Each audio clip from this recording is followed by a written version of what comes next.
Hello and welcome to Deppresso Plays Freedomfall. Freedomfall is an indie platformer game which was available on Steam Greenlight and I believe Kickstarter. It's now officially released. It was created by Stirfire Studios. All of the artwork and level design was completed by Lisa Rye, who I'm going to link to her DeviantArt down in the comments. I believe she also has a Twitter, so I might link that. And I'll also link to Stirfire Studios' website and the website where you could purchase this game from Steam. I've already actually completed this game, so you can see it says slot 1 bonus level, because that's like what you get after you've completed. You can go back and do all the levels over again. So let's jump in and get started with level 1. So level 1, don't forget escape equals death, and then you have to escape because there's no other options. So you can play this game with a controller. I'll be using an Xbox 360 controller, which I would highly recommend. You can also use a mouse and keyboard if you feel like it. Well, you just don't use the mouse, you use the keyboard. So as you can see, you can slide down walls. There is no fall damage in the game, but you can slide down walls, which could let you slow your descent to make more accurate jumps.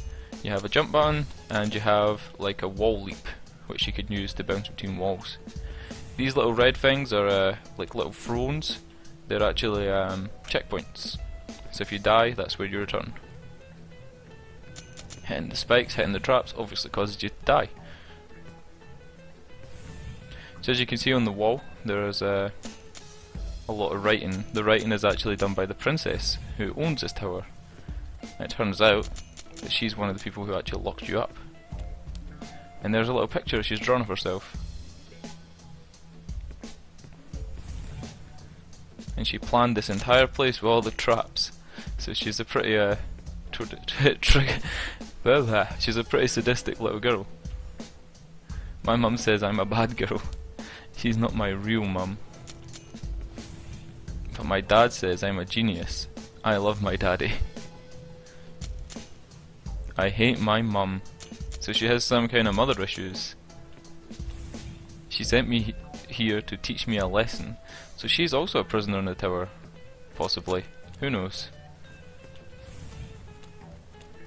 I'm going to try and pick up these cogs. The cogs will come into the game a little bit later. They aren't just arbitrary points, they actually do have a purpose. You see she's written, this way's hard, this way's easy. So let's take the easy route and see how easy it is. Well, it actually was quite easy. It actually was the side that didn't have any traps. So that's kind of helpful, I guess. So it used to be just cells. But she's made prisoners run this gauntlet of traps for spikes and blades. Let's go down the hard way.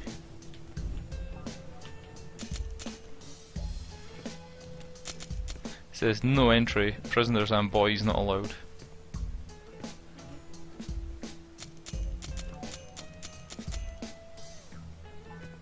You made it to the bottom. Aren't you clever? Just kidding, there's lots more to come.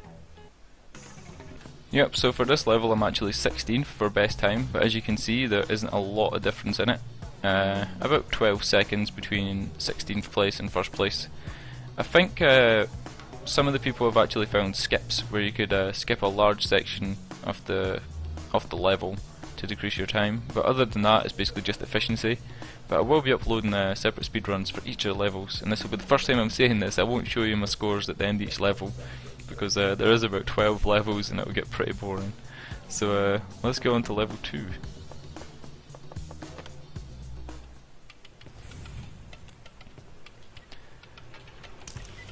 Yeah, you could actually kill yourself on the fans. I think it's one of the first games where standing on the fans that are meant to assist you actually could kill you.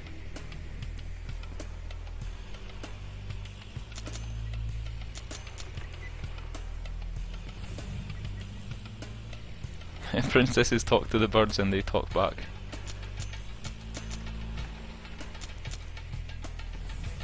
I should mention there's actually what's it called? There's achievements for completing each level without dying once. There's achievements for collecting each cog on the level. There's also achievements for completing the level under the par time. And obviously an achievement for doing all three. So there's plenty of achievements, plenty of replayability, even though the game is quite short, which is probably my only criticism. There is a lot of replayability in the game.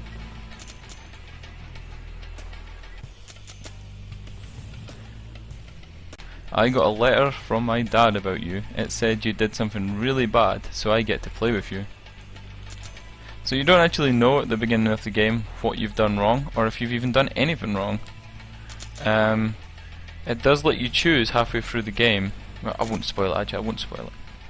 But there is one choice. I believe it's the only choice you actually get to make in the game.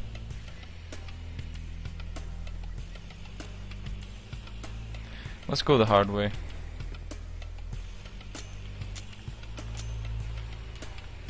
That wasn't too hard. And let's go back up the easy way. Oh god.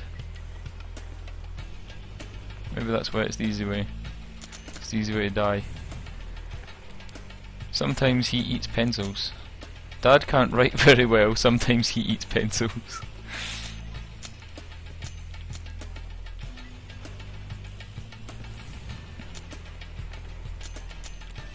Just collecting all of the cogs, and you'll see why in a bit. I think it's the end of this level, or maybe the beginning of the next level, that you actually find out why you need the cogs. Other than that, at this point in the game you don't really know why. I'm going to let you go outside now. You'll still fall to your death if you go too far from the tower.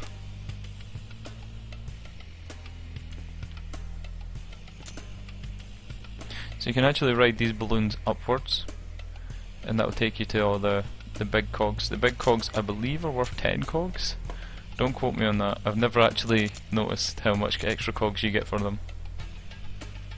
I should really look these things up before I start doing a blind playthrough.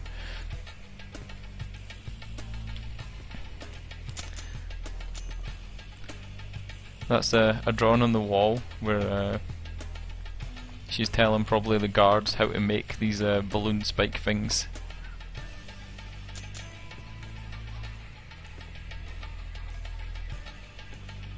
I must say, all the animations and artwork in this game, they all follow the same kind of theme, and they're all very, very good. There's a picture of her mum that she's torn in half. I mean, the artwork's fantastic. Like, it's really cartoony, it's really colourful, it's really bright. It's really like a true, like, if this game had come out on like, well, even coming out right now is doing like really well.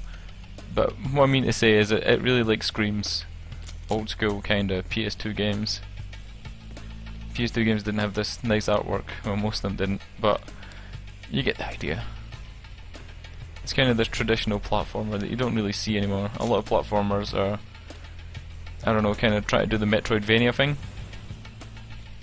Thinking of things like Shadowrun and possibly like Rochard, which I may possibly be playing. I wonder how much further you'll get. So as you can see there, terrible time, died 4 times as well, but I still died under the par amount of time, so I still get a red cog, I'm sure. You get a blue cog here, have I got a cursor? You get a blue cog for completing it under the par time.